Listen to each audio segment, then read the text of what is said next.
একই পাঞ্চালী, এত রাত্রে তুমি একা এই গভীর অন্ধকারে? আমি জানি কি অনুরোধ নিয়ে এসেছো তুমি। তোমার ওই জলভরা চোখের পাতার অক্ষর, ওই ভেজা ঠোঁটের কম্পন, অঙ্গুলের ওই প্রক্ষিপ্ত চারণ। আমি জানি যাজ্ঞসেনী তোমার অনুরোধের ভাষা। একটু দাঁড়াও, একবার আমার পুত্র বৃষকেতুর ঠোঁটে চুম্বন করে আসি। নীরবে জানিয়ে আসি অন্তিম সম্ভাষণ। তোমার স্বামীদের কপট অস্ত্র চালনায় আজ সরসজ্জায় পিতামহ ভীষ্ম, তোমার ধর্মপুত্র স্বামীর কপট সংলাপে অস্তমিত গুরু দ্রোণাচার্য। অস্ত্র ধারণ করবেন না প্রতিশ্রুতির পরও যুগাবতার কৃষ্ণ আক্রমণ করতে যান ভীষ্মকে। আমি জানি কর্ণপর্বের পরিণতি, তবু তুমি বৈধব্যের আশঙ্কায় ছুটে এলে এত রাত্রে। পাঞ্চালী, আমি প্রতিজ্ঞা করেছিলাম অর্জুন ছাড়া কোনো পাণ্ডবের প্রতি মারণাস্ত্র নিক্ষেপ করব না। যুধিষ্ঠির, ভীম, অর্জুন পাণ্ডবকে বিগত দূরত্বে পেয়েও প্রিয় বন্ধুর অনুরোধেও হত্যা করিনি। তাহলে তোমার সিঁদুরের আশঙ্কা কেন? তুমি সেই ভাগ্যবতী বৈধব্য যাকে কোনো দিন স্পর্শ করবে না। তোমার কিসের ভয় নাথবতী? আজ আমার কিছু নেই, আমার কবচ কুণ্ডল হয়েছে অপহৃত। অর্জুনের জন্য রক্ষিত আমার একাগ্নিবাণ বিদ্ধ করেছি আমারই মতো অসহায় ঘটোৎকচকে। তবু আমাকে ভয়, আমার বাহুকে আশঙ্কা। পাঞ্চালী, আমি আজ দীন ভিক্ষুকের চেয়েও দীন, গলিত রোগগ্রস্ত মানুষের চেয়েও একা, রাহুগ্রস্ত সূর্যের চেয়েও অসহায়, শকুনের পরিত্যক্ত হাড় খণ্ডের চেয়েও বর্জিত। আমি জেনেছি আমার জন্ম এক বিপন্ন মুহূর্তে। এক কুমারী জননী লজ্জায় ঘৃণায় আমাকে মঞ্জুষায় ভরে দাসীর হাত দিয়ে ভাসিয়ে দিয়েছেন জলে।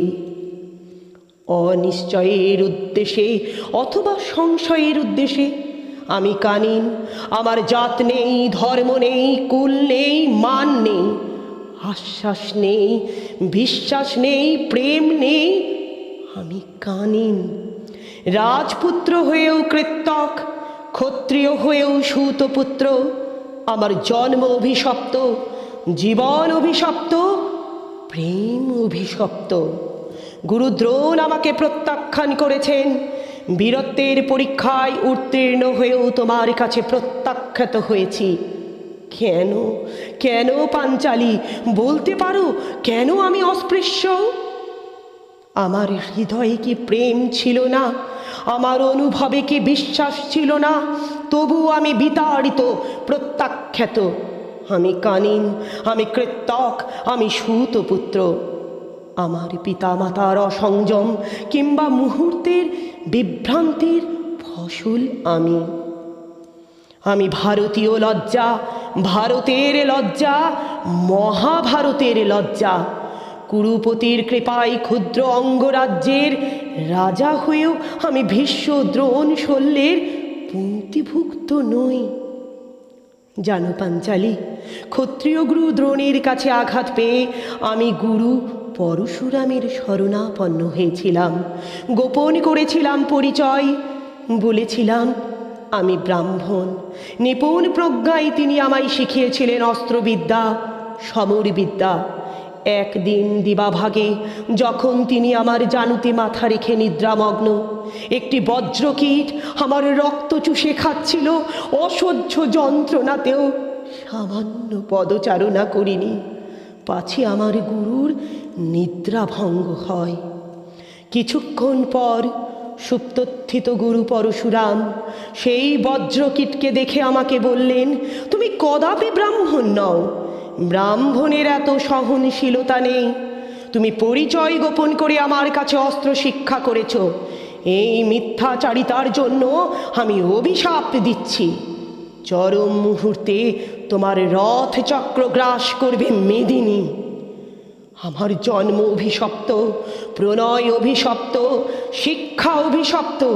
আমার সারা জীবন শুধু শূন্যতাই পরিপূর্ণ। আমি যেন এক পালহীন, দাঁড়হীন, দিশাহীন নৌকা। ভাগ্যদেবী আমাকে ভাসিয়ে দিয়েছেন অনিশ্চিতের সাগরে।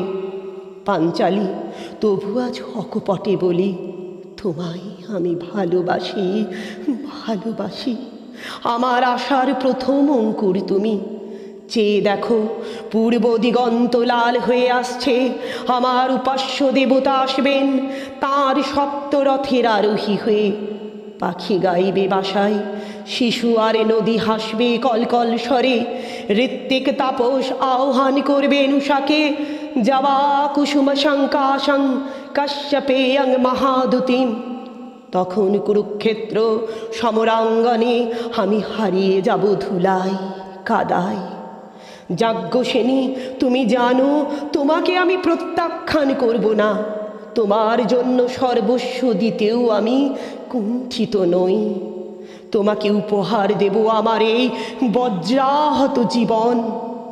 প্রকাশ্যে নয়, সূর্য অস্ত গেলে নিভৃত অন্তরালে আমার অপূর্ণতার জন্য এক বিন্দু চোখের জল ফেলো।